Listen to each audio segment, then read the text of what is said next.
And from what I understand, there was no sound with that because I can't figure out how to get QuickTime to play sound with StreamYard. So hello, everyone, and welcome to the indie event. This is a Silverline panel. It's 1 o'clock, so we'll let some stragglers kind of get coming in. Hopefully, you've been attending other indie event panels this morning, and there's a whole slew of independent comic panels that you should be able to attend today. And this is your Silverline Hour, and we've got a gaggle of folks that will be popping in and out. Going to talk about some projects that Silverline is working on this upcoming and various stages of completion. So that's kind of exciting. We do have a lot of very exciting things coming up, and I am excited to talk about those. So I'm going to go ahead and we'll introduce everyone on the panel. So and we are going to have some folks coming in because I'm getting messages from them. But we'll go ahead and introduce the folks that are here and just tell briefly kind of who you are, what you do, and then we'll kind of dive in. And I'll start with me. I'm Roland. I am kind of the head chief wrangler at Silverline. And I got an Arkansas shirt on. I thought I had my Silverline shirt on. And I am the writer of Cat and Mouse and the writer of Trumps, which we'll be talking a little bit about. And we're going to see Tommy doing some inking on that as well. So next up is Ron. Ron, tell everybody who you are. Right. I'm Ron Fortier, and I am a comic book scribe, writer. Been doing this for close to 50 years now. Better known for my work back in the early 90s at Now Comics, where I brought back the Green Hornet and Kato, and also wrote the Terminator series, and had the good fortune of being one of the first writers to ever work with the uber talented Alex Ross. I've also done a lot of independent works for various companies over the years. Aside from the comic works, about 15 years ago, myself and artist Rob Davis, another comic book veteran, launched a company called Airship 27 Productions, whereby what we do is produce new anthologies and novels based on some of the classic pulp characters from the 1930s and 40s. And through that mix of classic characters, we also allow our writers to create brand new pulp characters. And I've had the fun of working with a classic character called Captain Hazard, the champion of justice. And then 10 years ago, created my own personal homage to the Shadow and the Spider, a character called Brother Bones, the Undead Avenger. So, I keep busy. The day job is long behind me. I've since retired from it. Spend most of my time now writing and meeting great people at conventions. That's who I am. And we were just talking just briefly before we came on live that Tommy and I have known Ron since about 1990. So going on 30 years now. Yeah, a long time. Next up is Tommy. Tommy, tell everybody who you are. My name is Thomas Flormonte Jr. I have been working in the comic business since early 90s, like Roland was mentioning earlier a little while ago. But some of my first stuff that I inked was a book called Scum of the Earth for Malibu's Aerosol, I believe. And done a lot of work for Silverline Comics, which is also with Roland. But I've inked stuff for Marvel and a lot of Malibu books, Ultraverse books. Mostly known as an inker. Done a lot of inking stuff for pretty much everybody. But I do my own kid line of books under in my Inferno Studios thing. It's just a bunch of cool kid stuff. Maybe, I don't know if you've got any of that stuff to show, but you can go to infernostudios.com and see some of that stuff. But right now, I'm currently inking for Silverline a book called Trumps that Roland's actually writing, and we're going to show some inks in the background, I think, at some point here today. You guys can see we're working on the first issue. It is almost done. I think we're going to do a Kickstarter here in the next couple of weeks. Yep. Along with Cat and Mouse number 3. And I'm also the co-owner of a digital printing company called Kablam. I'm not sure if let me get to zoom in. Let me look on the thing. I can't find anything. Kablam. Yeah, Oh, it's there it is. Kablam. But yeah, we print comics just for pretty much everybody. Anybody that wants a comic book printed, we're there for you. So I guess that's it. I could ramble on, but I'll shut up. And I'm a big fan of Zomboy, which is just over. It's on the left side of your screen, which is over your right hand shoulder. So, Zomboy, yeah, book that I did. That's part of the Kid Hero stuff. So is the Little Nay and So book. My Kid Hero stuff is basically little cartoony versions of all my friends and stuff that I kind of just put in the comics just so I can bring them. You know, when I go to shows and stuff, I like to bring my friends with me, and so that way they can sit at the table and sell the books that they're in, and then I can go goof off. So that was the reason why I started doing it. So don't tick Tommy off, or he'll make you. I'll make you a bad guy. It's a villain. Yeah, no, I've had a few friends that got mad that I made them bad guys, and they go, "Do you think I'm a bad person?" And I'm like, "No, there's got to be some bad guys in the books. So you're a bad guy. I'm sorry, you're just a bad guy." Compared to me, you're a bad guy. Yeah, that's right. Yeah, no, I'm the good guy. I mean, even though this doesn't Zomboy is me for the most part, even though it doesn't look like me. But like Little Nay, my wife's name is Renee. Kind of looks like a cartoon version of her, and that's a book about her and our puppies. We have a bunch of Yorkies, and everyone's a hero of their own story, right? That's true. That is correct. That is correct. All right. Next on our panel, we got Tim TK. Howdy, I am Tim TK. I am the associate editor at Silverline, which up until recently I was primarily a short fiction writer. I got several pieces published, and then Roland was looking for staffers and sent me an email. So as of last year, I've been on the other side of the email chain now and doing mostly editing stuff. That being said, I am now also working on my own title called Wolf Hunter, which we may be talking about today as well. We will absolutely be talking about that. And I also help with the website and scheduling, and I manage a web series called Craft, where we invite comic creators to talk about their personal writing or artisting process. Their creative process. And you also stream, don't you, pretty regularly, Tim? I do, yeah. I'm also a personality on Twitch, where I do streaming content, do a lot of Destiny community stuff. Cool. So we've got some questions here. Wubba says hello. Hey, Wubba, what's up? Wubba. Mazarus says, "What's this about again?" And it's comics, yes. What's the rarest comic book Thomas has seen in his life? What? What's the rarest comic book you've seen in your life? I've got some. When I was a little kid, see, I'm a big Spider-Man fan, so I've collected Spider-Mans that's my first things that I've collected. So I've actually got some ones that I collected. Now, of course, I've bought some, but the ones that I've got some really early ones, not super early, of course, because I'm not that old. But I've got some early Spider-Mans, Amazing Spider-Mans. If I'd have known, I'd go get them. They're in the other room, but I don't know if that helps or answers the question whatsoever. You didn't. Oh, but early Spider-Man.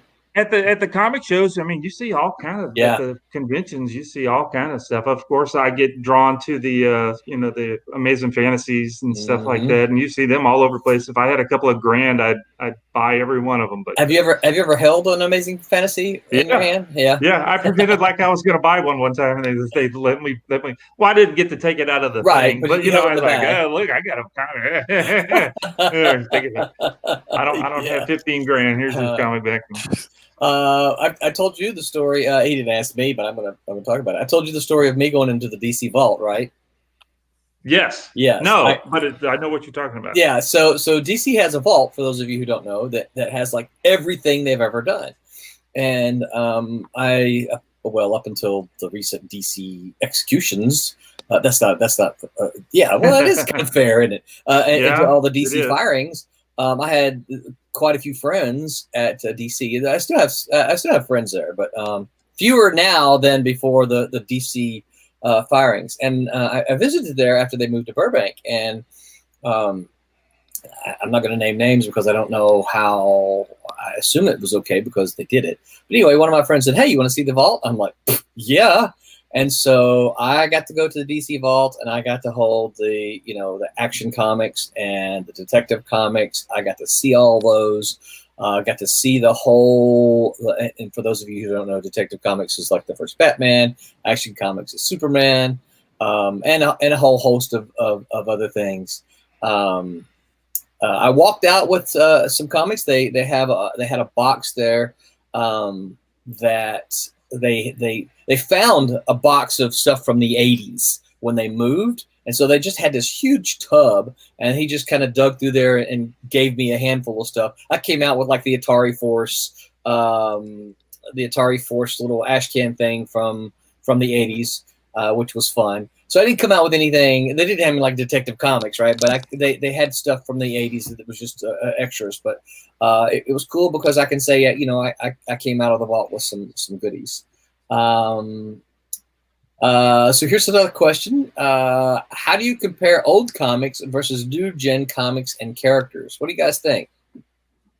How do you compare old comics versus new gen? I don't know exactly where or what new gen would be. What kind of date you would have on that, Mazarus? If you've got any specific like cutoff, you talking about up to the 70s or maybe up to the 90s. But let's just let me interpret and field it for you guys. So let's say old comics would be Golden Age and Silver Age. So anything from the 1940s, 50s, and 60s, and then maybe new gen would be comics 90s and up. What do you guys think? Well, I mean, I grew up and still do mostly read new gen stuff, both from sort of the big four as well as indie, and I mean that's kind of what I fell in love with in terms of comics. One thing I will say I notice is that it seems to be that there is almost generational or tonal shifts much more frequently now. Because if you think Silver Age or Gold Age, you have like a specific style that you can think of. But if you could think back to like just like the last 5 years of Marvel or whatever, you have like so many different lines or rebrandings or whatever that change the way that the everything that universe feels for a year. So for me, I feel like that's the major difference is that things seem to be much more rapidly changing. So it's hard to like beam down a specific vibe for any set like given period of time. Yeah, it's interesting. Ron, Tommy, you guys got any thoughts? Well, I mean, obviously, I'm the oldest dude here, and when the Silver Age started, I was 13 years old. I had gotten into comics thanks to my dad, who was a big fan when he was in the military during World War II. And comics were a really big part of my learning to read and write. And so just naturally gravitated towards them, like I'm saying. And, being a part of that shift from the Golden Age to Silver Age, because as the 50s were dying out, we were losing a lot of the old slam bang action stuff, and with very little content, with very little story, except good guys beat the bad guys, and let's just do another issue. And that's all you were getting. It was pretty much pablum until Stan Lee, Jack Kirby, and that whole Marvel Age appeared on the scene. And try to imagine, guys, if you're 13 years old and a company that was pretty much the B company is now taking control, all right, by producing some of the most exciting new titles, and in the course of that, changing the concept of storytelling, all right, making the heroes less perfect, more flawed. Hey, 13, 14, 15, I mean, you're talking about, what fantastic issues of comics you had. I had all the Marvel comics. I had Amazing Fantasy 15, the one that Spider-Man appeared in, and then the next month it was Spider-Man, the Amazing Spider-Man. I had all the Spider-Mans, all the Fantastic Fours, all the Avengers. The list goes on and on. I had all of them for a period of about 10 years, watching the Silver Age, pop up on us. Then after the 60s, getting into the 70s and the mid 70s, you started to see a shift, not so much in storytelling, in that creators, and maybe rightly so, started saying, well, we want more credit. Okay, we're tired of the age-old factory kind of work where, you all come in, nobody knows who did the pencils, nobody knows who did the inking and whatever, and all leading up to, obviously, the image exodus. And let's go and make the creators the rock stars, which is all well and good, but they kind of left out making good comics. All right, they'd become superstars, and it seemed like fandom and readership was more interested in who did what books than the contents of the books. And so comics, I think, like any other entertainment media, goes in shifts. It goes in pendulums. It goes up and down, up and down, up and down. Good stuff, bad stuff, good stuff, bad stuff. But the truth of the matter is, I think somewheres in that gap, somewheres in that between the 50s and the 80s and 90s, something else came into the field, which I've always loved and always seen as an anchor for this media, and that's independence. Okay, whether from the fanzines, whether Richard and Wendy Piney doing ElfQuest, or the Teenage Mutant Ninja Turtles showing up on the scene, but comic fans became comic creators. And by the time we get to where we are today, you look at Marvel and DC, and I don't know about you guys, but how can you not help but see them as what I look in the mirror as every day? Okay, tired old dogs. Tired old dogs. I'm sorry, but I think the last 20 years, maybe even 25 years, comics have survived because of independence. Okay, and I really mean independence. I mean the guys who go out and produce their own comics and their own characters and whatever. Because sadly, whether we like it or not, both Marvel and DC years ago were bought out by giant conglomerates. Yeah. And as we all know, they're not in the business of exciting or giving you new stuff. They're in the business of making a profit for their shareholders. So if this works, let's do it 100 times. If this works, let's do it again another 100 times. So I don't look to, I haven't bought a Marvel and DC. I've forgotten when, all right? Yeah. Most of the comics I buy today, and it's a small limited hand, I guarantee you are coming from fresh, new writers, new artists who love the media so much. They're not even giving a second thimble to whether this will ever be a TV show or a movie, but they just want to make good comics. Yeah. And then you have, and Roland, I think you'll join with me, I'd have killed when I was in college to see classes on graphic writing and whatever. Okay, but now you're doing it. I'm doing it here at a local community college. So there's been some changes, some good, some not so good. That's my answer. Yeah. Yeah. Well, and speaking of that, so Tommy, there's a question here. We'll get it because we talked some about we don't need to let the whole hour slip away without us talking about our stuff. A couple more questions here. Tell me, what are you using there to? That's not Adobe Illustrator, but I forget. No, this is just on a it's tablet. An iPad Pro. It's a tablet. Yep, it's just with a. I don't know which picture we're looking at here, but I'm guessing I don't know what you have displaying there, but going to the camera here. Here, hold on. I'll put you on. There we go. Yeah, it's just it's an iPad Pro. And it's I use Clip Studio on here. It's kind of a simplified Photoshop that deals directly with just doing comic book stuff. And that's pretty much it. I found a bunch of brushes that I like to use that kind of simulate what I would do with. I brought out a page over here that I'm working on traditionally. So I still have the regular.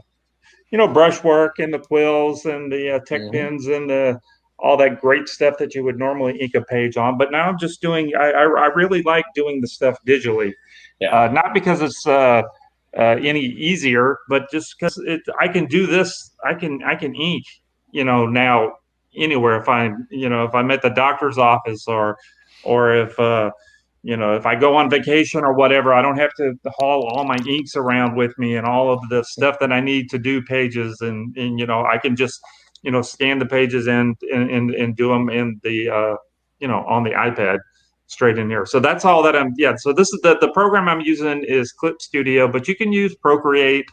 There's some other drawing programs that you can use. I just like Clip Studio because I'm familiar with it. It's the most like Photoshop of like the other ones, but Procreate's really good too. Yeah, and the good thing is that we can still see you, right? And you shared your screen, so we can see you and talk with you, and we can then also watch what you're doing. Yeah, absolutely. So if I could actually talk and draw at the same time, but so I did forget to ask Ron or Tim. Either one of you going to need to bail early so I can make you go first, or no? No. Good. Nope. Okay, good. Well, which of you want to talk about your new project first? Volunteers? Either one. I'm going to pick on Tim. Tim, I'm going to put you on the spot. Okay. So, all right. So let me kind of preface a little bit. So Tim's already kind of said what I got you spotlight right on you, Tim. He's already kind of talked about who he is and that kind of thing. What he does with Silverline, and if I'm not mistaken, Tim, this is your first comic, right? Yes. Yes, and as one who has kind of helped kind of shepherd it to where it's at, I got to say I'm so excited to see where this is going. So let me now figure out how to share the screen, Tim, with some art.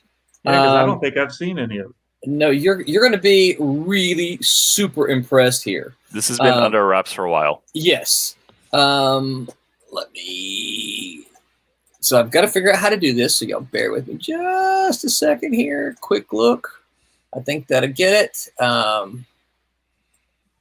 Let's see here. Okay, now share screen. Share screen. I'm going to share. What is that? Wolf? Why is it untitled? No, not untitled. It's the entire screen. There we go. All right, so I have to share that. Okay, so if I can I make it bigger? Whoops, that's not what I want. Well, we can see that, I guess, huh? Can you guys see this? Yeah. Yeah, totally. All right, good deal. Page. What? All right, so Tim, what's the name of your project? So I am writing the book Wolf Hunter, kind of a not really alternate, but secret history, I guess, is the subgenre, set in World War II, where it's set pretty much all in England. We have the first arc being worked on now, and there's room for more if it does well.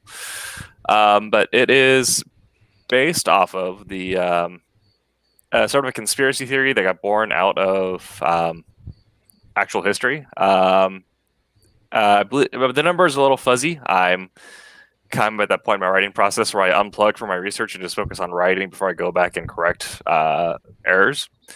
But there were at least 4 German spies in England during World War II that were caught. And I believe the rumors was there was upward of 7, and they were doing all sorts of havoc. So the story follows a RAF captain who gets injured in the Blitz and ends up becoming a spy hunter, since a lot of those guys are very smart, very intelligent people. So when you're looking for an intelligence officer, what better place to look? And he becomes the wolf hunter. He gets tasked to protect assets or hunt down German spies in England during the later years of World War II. Now, why is it called Wolf Hunter? Is there a certain meaning behind that? There is. It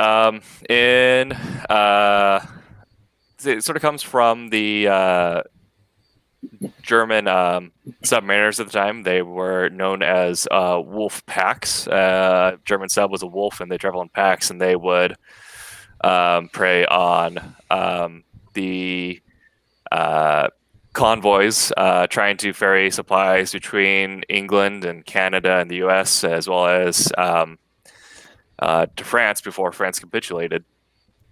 And the first issue, or first arc, was our hero, Captain Willard, getting assigned to the Tizard mission, named after the English scientist Tizard, who invented radar as we know it. And this mission allowed them to get the prototype of radar to the U.S. to mass produce it. So they essentially turned the entire Royal Air Force into a pack of wolf hunters. So Willard is himself a wolf hunter, in that he is hunting down German spies, and his mission, his very first mission as sort of part of MI5, before it became MI5, I believe it was the Office of Ungentlemanly Warfare at the time. And that's the actual name. Really? I can totally believe that. Yeah. They didn't. Wubba says, Tim, he said, it looks really good. He goes, that page reminds me of Enemy Ace. And I've been flipping through pages, so I'm not sure which one he's talking about, but I agree. It's very Enemy Ace-ish. Yeah, that was. I talked with the artist Andrew about all this, and yeah, he said Enemy Ace was a big inspiration for this first section here. And so let's go ahead and plug the artist. Who's the artist? Let me get his last name. It's been really weird not meeting people in person because I've just been seeing screen names. Andrew Cassetta. Andrew Cassetta. He's a really great artist. First time working with him, and he blew me away. Just like the first page I saw. Yeah. It's absolutely fantastic stuff. I was saying that I did. Working with the artist for the first time, it's interesting. Having been on the editor side of things, you always see kind of people figure out their lines of communication, but now being on the writer side, I have to do it myself. And so I just kind of fed him. I felt were decent enough, and if you needed more detail, I go into more detail. And then he provided me panels that look like they're out of the Nolan film Dunkirk, and I just immediately shook in my chair. Yeah. Very cool. Whoops, I don't need that. Why am I on there? Get me off of there. What the heck? Okay, so there we go. That's what I was trying to get to. Okay, cool. So not really scheduled yet. That's correct, Tim? Right, yeah. Yeah. So if folks are wondering, the Silverline way is that we put a lot of blood, sweat, and tears and effort into it up front. A lot of times you don't even realize what we're doing. We do spend weeks and weeks and sometimes months and months working on these things until we bring them to Kickstarter. And so basically you're seeing, this is the first time these pages have ever been shown to anyone other than, the people doing them. Mm-hmm. So you are, this panel is legitimately bringing you some never before seen stuff. So we don't really know when it's going to be scheduled yet. That a lot of it just depends on life, artist speed, and what those things that kind of happen. But obviously, keep up with us, follow us, and we'll let you know. But we're looking probably sometime, if things happen the way they go, sometime spring next year, I would think, as far as kickstarting and all that kind of stuff goes. Anything else you want to add about it, Tim? Not that I can think of, but if you're looking for it's kind of some stuff that gets into the deeper parts of World War II history and conspiracy theories, as well as seeing some the types of characters that may not be synonymous with World War II action. Hopefully, this is a good place to kind of give them some a platform, some representation. Willard himself suffers a pretty gnarly injury, so he is a would be classified as a disabled veteran, but he still is an action hero and a spy hero. So that's given me a lot of joy in kind of giving that kind of character the spotlight. Cool. Very cool. Well, I'm excited about it, Tim. And it looks great. Yeah, I agree. And it's one of these things, Tim, and please, y'all don't pull out any hankies here, but it's one of these things that as your your former teacher, to see you come on and put a lot of hard work and effort into running the stream, doing the website, which I know you do, and that's often it's often a thankless job.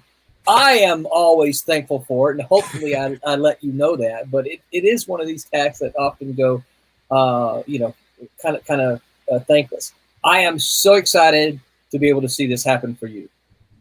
So very, very exciting. Herrenberg says, great to see Silverline and Roland as part of the indie event, one of the finest independent comic book companies around, enjoying these art pages. Woohoo! Thanks, Herrenberg. We are excited to hear you say that. Webber said made a comment about we were talking about art styles, and he said, yeah, the last 5 years or so art seems sterile, and the real style to the majority of the artists looks so much alike because they're all using the same programs and 3D models and such, except books carrying the few 90s artists that are still around. So, and I have a tendency to agree with that, and we could probably go off on this for more than our allotted hour. But I've said before, I think coloring has a lot to do with that as well. Yeah. Okay, so thank you very much for sharing Wolf Hunter with us, Tim. We've been joined by Scott Wakefield, who had to download some stuff to Hi, everybody. to get to get caught up with technology. I'm here now. Scott, briefly tell folks who you are. Hello, everybody. I'm Scott Wakefield. I am the co-creator and co-author of an upcoming Silverline title called Steam Patriots. I have a few other things that I do that are not Silverline related. I publish a comic book or a motorcycle magazine, hopefully with a little bit of a comic book twist to it. I dabble in other writing, and I'm helping out with publicity for Silverline. All right. Very cool. So Scott, are you? Oh, that's an interesting little. Now that we've added, sorry, I'm playing with the buttons now on StreamYard. You turned into one of those squirrel situations. You went, squirrel. I'm expected to hear the team from the Brady Bunch any minute now. All right, so Scott, do you want to talk about since you jumped on? Do you want to talk about Steam Patriots? I would love to. Excellent. Let me get some art up here. Cool. Okay. So first of all, before I forget, I say co-creator because my good buddy Rory Boyle, who I think is watching, hi Rory. He and I, this is our brainchild, and I'll claim I created it, and he'll claim he created it. So we co-created this, and it's a steampunk retelling of the American Revolution. And we thought, since most steampunk takes place in a Victorian era, we said it's got to start somewhere. I mean, if we've got steam dirigibles and steam jetpacks and all these sort of things that are going on, it had to start somewhere. So we thought, why not have somebody, a recognizable name, tweak the invention, not be the inventor. We don't want to take away from Watts and Newcomen and the other guys who actually invented it. We said, why don't we have Ben Franklin tweak the steam engine and make it a kind of a ubiquitous technology in the late 1700s, and have it be only this much more convenient than a horse at the time. It's very rudimentary, a lot of smoke, a lot of inefficiency, things break down. Still a lot of handmade parts, but we thought, let's put it at the beginning of the American Revolution, where there are Franklin steam carriages and steam or boiler systems and so forth.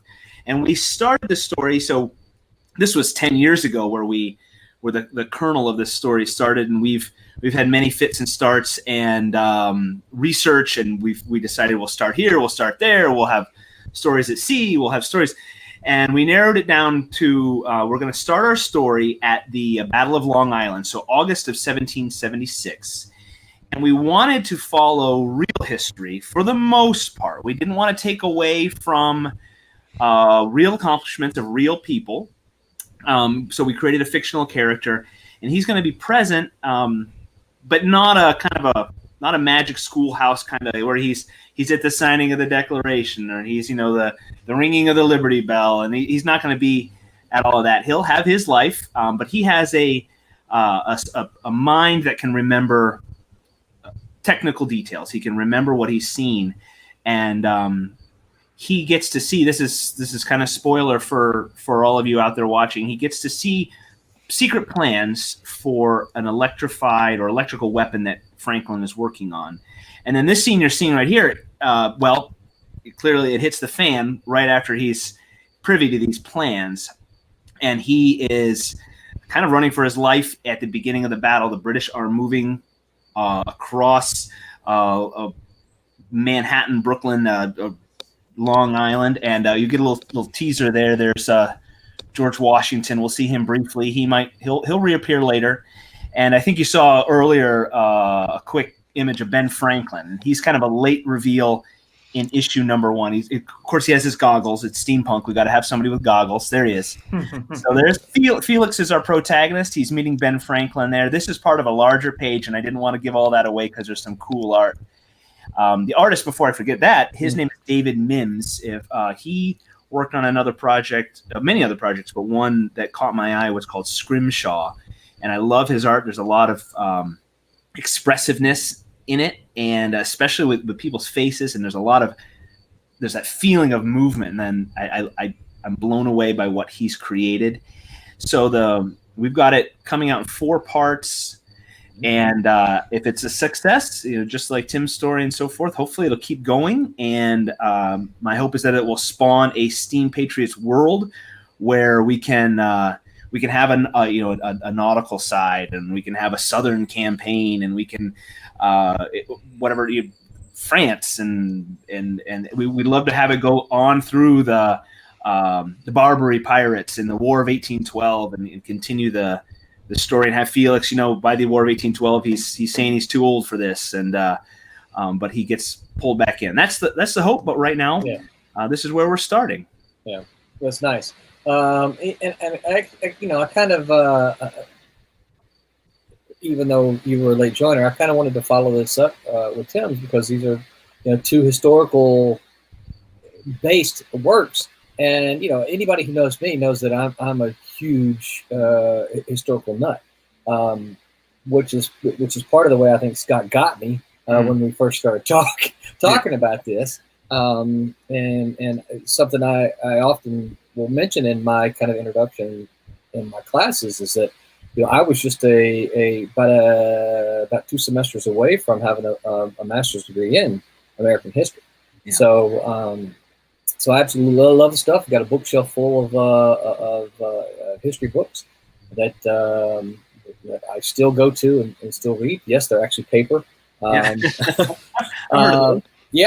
So these excite me. Both these projects, really excite me, because they're things that, and part of it is, I'll tell you guys both this. Part of it is I think there's, I like it because it helps to. Okay, so Silverline is not an educational publisher. Okay, that's not Silverline Comics is not. That's not what we're doing.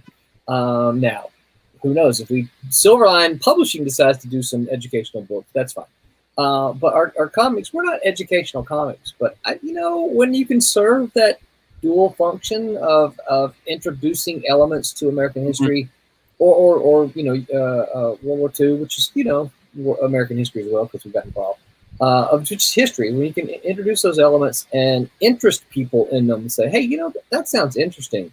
Wonder what was really like, and you create this seed of curiosity in the reader that causes them to go and look for stuff on their own. Well, let me just see, were there really spies doing this kind of stuff in World War II? Right. I want to see. I want to go, and that creates interest in the readers to have them go and find out for themselves. So, I would love for. There to be a way, maybe once, if it's digital and so forth, to link to real history, to say, well, the Battle of Long Island, what actually happened, and these characters were real people. And if anybody's like me, the rabbit holes you go down to, I'm sure, Tim, you're the same way. You got 900 tabs you're doing, open a new tab, because you're like, oh, that's interesting, and you have you have mountains of background material that gets distilled down to your story. You wish everybody could read it as well, but maybe they can if you can get them interested, like Roland said, to find out what really happened. You have to do some of those reference captions that say like "Learn more in Green Hornet #3." Would say like "Learn more in the history of." Learn more in the history books. To learn this, read what's that great big World War II book? William. Considered one of the nominal works in World War II, broad scope. Anyway, So to learn more, go read this 500-page book, right? It's kind of the neat thing that you can do with the PDF, versions, the digital versions of these books. You can have links inside there where you can have like a little caption if you wanted to. Say, click here for more information, and it'll shoot you out to a website type of thing. So you can do embedded links in the digital stuff. Yeah, and I'm trying to get better at that for all the digital rewards for our Kickstarters to make sure we include some of that. So it's a work in progress, but and now Steam Patriots is not officially scheduled yet, but Scott, we're looking at when? We're hoping for November. Looking for November, so it's pretty close. The book is completely penciled and inked, right? Correct, and should have colors this week. My buddy Dan Hosick is coloring and lettering. There are a few little tweaks that I want with the art, just minor stuff that we can work on. But everything's done. The cover's done. I want to build up to a reveal for that. The color's almost done. Again, I want to make one little tweak, but I want to build up and working on the logo. And it's this close. So November is the plan. Cool. You might work at maybe trying to schedule some sort of cover reveal for Wednesday Wham. Yep. That's the plan. Once it's done, I want to tease it and let people enjoy that. Very cool. That looks exciting to me. Ron, you want to talk about Satin's Way? Wow, of course, definitely. Okay. Hey. Excellent. Let me. I've got a few images here as well that we can pull up. So get them, and there we go. I gotta get back to share. You work on that. Let me start with a little bit. You go ahead and start. Yeah. The history behind this project, contrary to what a lot of people believe, everything that we write, every concept, idea for a comic project doesn't sell. Okay. What? And over the years, you find yourself working on one project or another that, for whatever reasons, just doesn't find a home. So this goes back. I want to say Satin's Ways is easily over 20 years old, and the reasoning behind it, the reason it exists, was the late Gary Reed at Caliber Press. Gary was a good friend, and Gary one summer had this idea of doing a series of new action adventure books that would be 48 pages long, introducing new action adventure characters. And so he reached out to a half a dozen, writer friends, yours truly included, and we could pitch anything we wanted to them. And at that particular time, I remembered my own fascination for an odd favorite little television series that only lasted one season, and it starred Robert Loggia, and it was about an ex-cat burglar who retired from his profession and opened up a nightclub called the Black Cat. And his name was Thomas Everett Hewitt Cat. And the name of the TV show was THE Cat. And the concept was very simple. Cat didn't want to be involved with the underworld anymore, but every single episode, somebody would come to him asking for help. And with his unique special skills as a two-story man, cat burglar, whatever, he would get sucked in to help people. Okay, so it was like the burglar turned good guy. I love the concept. I love the series, and like I said, it lasted one season. I mean, it was brilliantly written. And so, with Gary's request for a pitch, I started thinking, well, let's play off this, okay? And so, what I in turn created was a young lady named Satin Wei, Wei. All right, and her background is she's born in Hong Kong, and for whatever reason, her parents end up abandoning her as a small child, and she's living off the streets of Hong Kong at 6, 7 years old, and is very much a street urchin, trying to get by as best she can, without getting picked up by the authorities or whatever, until eventually she gets picked up, but not by the authorities, all right, by a gentleman named Mr. Wei, who owns a fancy restaurant and just happens to be one of the leading figures in the Hong Kong underworld. And upon seeing Satin and how fragile she is under the dirt and grime that she's covered in, he calls her Satin, and she becomes his adopted daughter. And over the years, he teaches her the ins and outs until she's one of the greatest jewel thief cat burglars in the world. Okay. We open our story with it's many years later, because getting into her early 20s, Satin decided she'd had enough. It was only a matter of time before her luck ran out. Interpol picked her up, or the Hong Kong police or whatever. And so she takes her ill-gotten gains, says goodbye to her adopted father, and moves to Seattle, where she opens an art gallery, hires a staff of people, a few other ladies, starts buying original artwork, and is living the good life, the good civilian life. She's a member of the community. Everything's going fine. But Allah, just like in the cat series, people find out who Satin really is.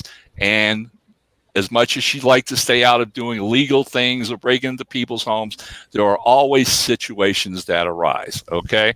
Well, in this particular opening story that I wrote, and there's very little about her background in this, because I wanted to save that for later. I wanted to establish the character. And we come into this first 48-page adventure with her established in Seattle for many years, a member of the community, when she is approached by the godfather of the Seattle underworld. And basically, he takes her out to lunch one day and lets her know he knows exactly who she is. He knows her entire background.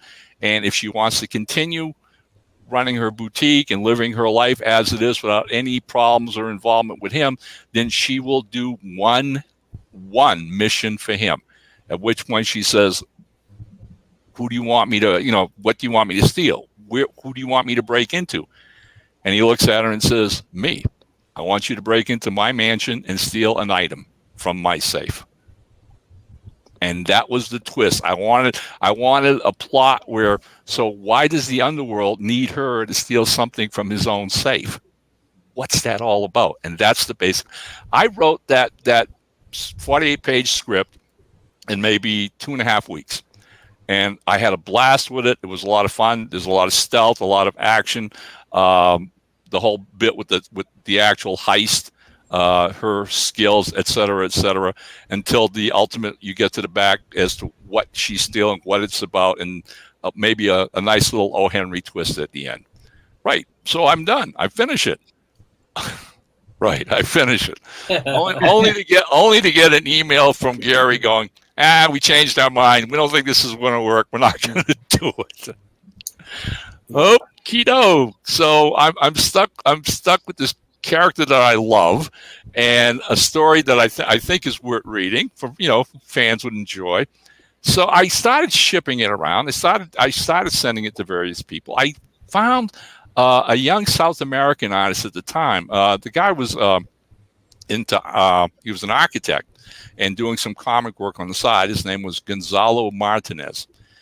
And he did a bunch of sketches, and you just posted some of them wrong from some bogus covers that we might have used and whatever. And he did right, and he actually did I think 5 or 6 pages, and we still couldn't sell the darn thing. So eventually, after about a year, Satin came to the end of its road where we actually did an 8-page Satin's Way story. And I had it published in a whole bunch of various independent comics as recently as 2 years ago or whatever. But that's it. It's just sat there collecting dust in the files. As you know, you always have to move on to the next project. You just eventually, if it's not going to sell, it's not going to sell until, God bless you, Roland.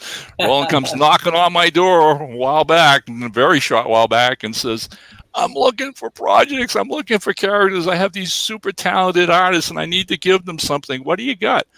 And so obviously taken aback by that request, I'm like, so what do I have? And I looked over at my file cabinet and I went, oh my God, Satin's Ways. Of course, Satin's Ways, all right? And there's a play on that, gentleman, okay? That comes in, you know, obviously. She's stubborn, hard-headed, and ultimately her Chinese adopted father used to say, you know, that you have to do things your own way. You just won't listen to other people. So we played off the whole thing with Satin's Ways, W-A-Y-S. But Roland finds me this Kubert School student named, what's her last name, Roland? First name is Jenna. And she's Jenna DeRiggi. Right. I hope I'm saying that right. I've never actually, you know, it's right. As Tim was saying earlier, it's only been a kind of exchange of email messages and text and things like that. Whose birthday is today? Happy birthday, Jenna. Happy birthday, Jenna. Right. And Roland's been showing you some of her preliminary sketches based on the characters and whatever, which I absolutely love. Okay. I think they're phenomenal.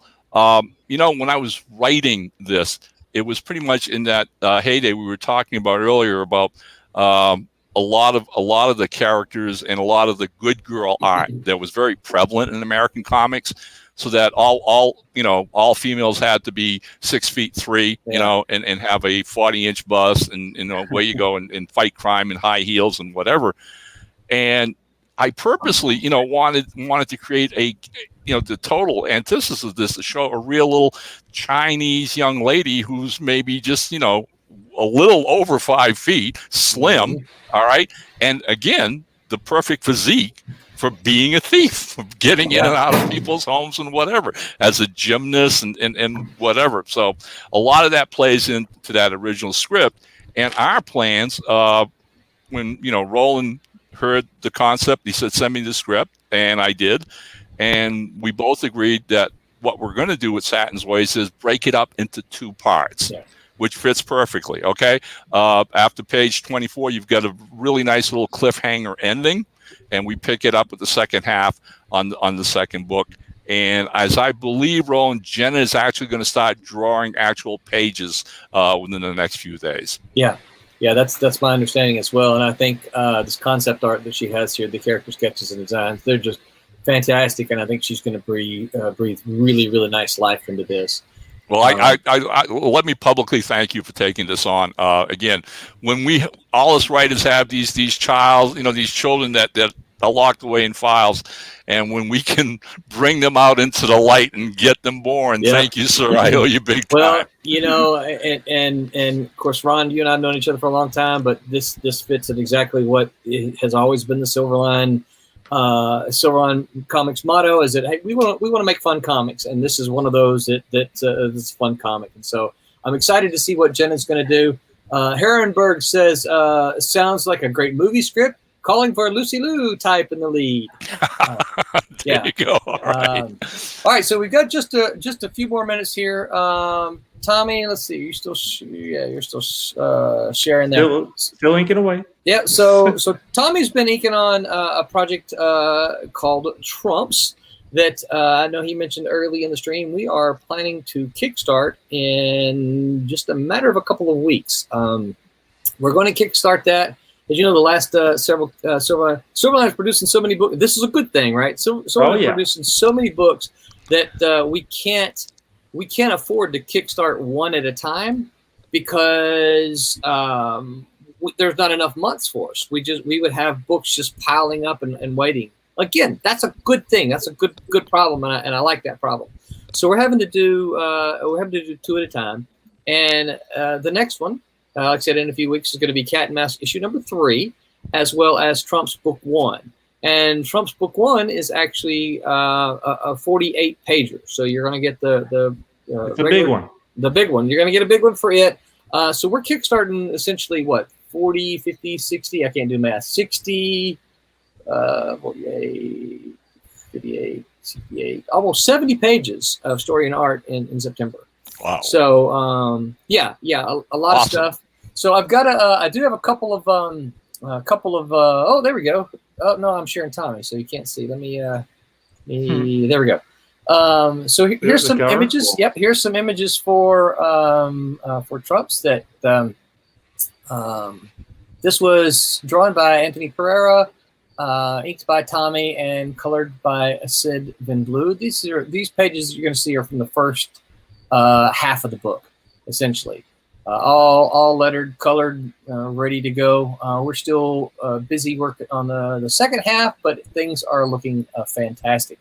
And the essentially the concept behind Trumps is it's one of those that's kind of inconveniently named because of the timing of everything.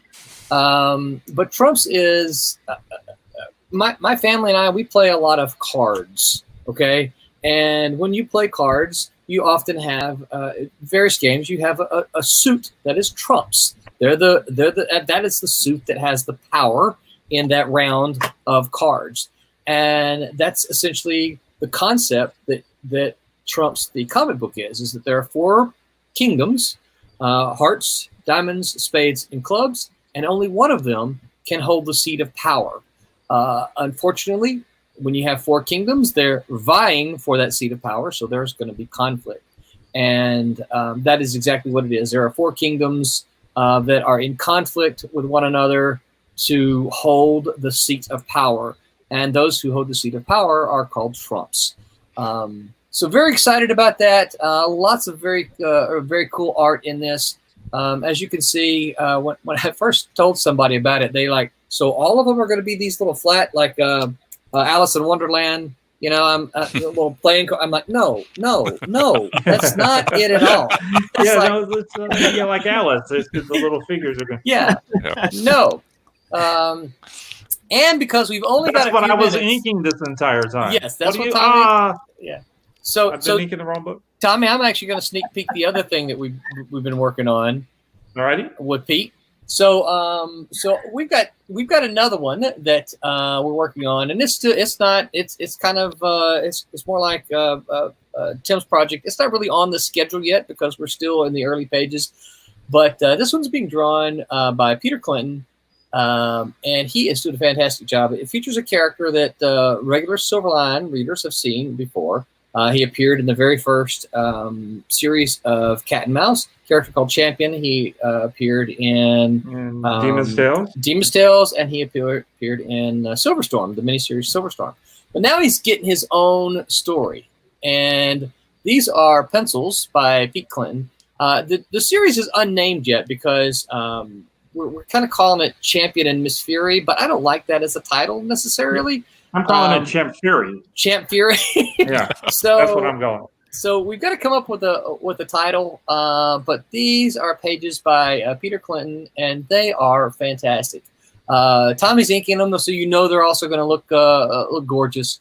But I did want to show off some of Pete's pencils here, just because they look so good. Also gonna... I haven't really inked much of it because we're trying to get the Trumps done. Yeah, so. Trumps takes priority. But yeah, Pete is doing fantastic work, and it's very exciting to see this come to life. And there, of course, is from the first scene, the hero rescuing a baby from a burning building. Which, you know, what's not to love about a hero that can do that? So yeah, that one still doesn't have a good title yet, but we're working on it. Pete's doing an amazing job, and I know that Tommy's going to do special inks on it, but that one's also down the road just a little bit. So I see my clock is almost out of time. If we were in the room, the folks at the back of the room would be doing this, pointing at the clock, saying, "Come on!" Or they'd hold a little sign that says 5 seconds. 3 seconds. Yeah, you got to go. We got another panel here. So I want to thank you guys for showing up to promote your very, very cool Silverline projects. And thank all the folks who showed up here and asked us questions and cheered us on, give us thumbs up and all that kind of stuff. Really appreciate that. Appreciate you showing up. And if you're watching the stream recorded, appreciate it. Don't forget to follow us, like us, subscribe to us on Facebook and Instagram and all those other places. We'll go around real quick. You guys tell everybody where they can find you online. Ron, you first. Where can folks find you on the internet? Oh, on the internet, www.airship27.com. Sweet. Tim, what about you? Just about every social is Tim TK Writer. TikTok is Tim Doesn't TikTok, and Twitch.tv @AgroBacon. You streaming tonight? I am streaming in about 20 minutes. What are you playing? Destiny 2. Destiny 2. All right. Sky, what about you? Where can folks find you on the internet? Hey, I like that shirt, by the way. Oh, I just got it somewhere. Picked it up off the shelf. Sweet stuff. If you would like and follow @Steam Patriots on Facebook and Instagram right now, working on getting a website because that's been taken. So @Steam Patriots on the socials.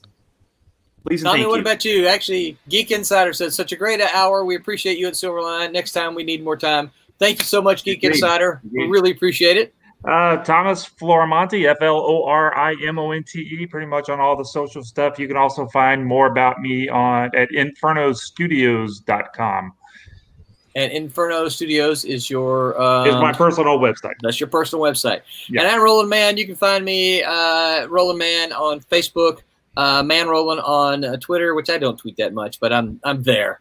And then just look for me with the Silverline stuff. And Sunday and Wednesday shows that we. That's do. right. Yes, Sunday tomorrow. Tomorrow we are talking. What y'all talk about Wednesday, Scott? We just rambled on and on. Things I learned from comics. Tomorrow. Who knows what we talked about? What do we? Well, we talked. Things you learned from comics. What we learned from comics, and we talked about craft, and what like the life skills we learned from comics as well. And cool. Yeah, every other. We learn how bad guys can take out people and do bad things and all that kind of stuff. That's what we learned. Sunday, tomorrow night will be part 2 of that, where you get the Sunday crew talking about things we learned in comics. So we've got tomorrow, and then Scott and Tommy and Tim will all be back on. That's right. We'll be back Wednesday with the Wizard crew. So until then, is there a Monday show? Hey, no, there's not a Monday go show. to Silverline. That's right. Make mine Silverline. Make mine Silverline. Everybody stay safe out there. Yeah. Bye, everybody. Bye, everybody. Bye-bye.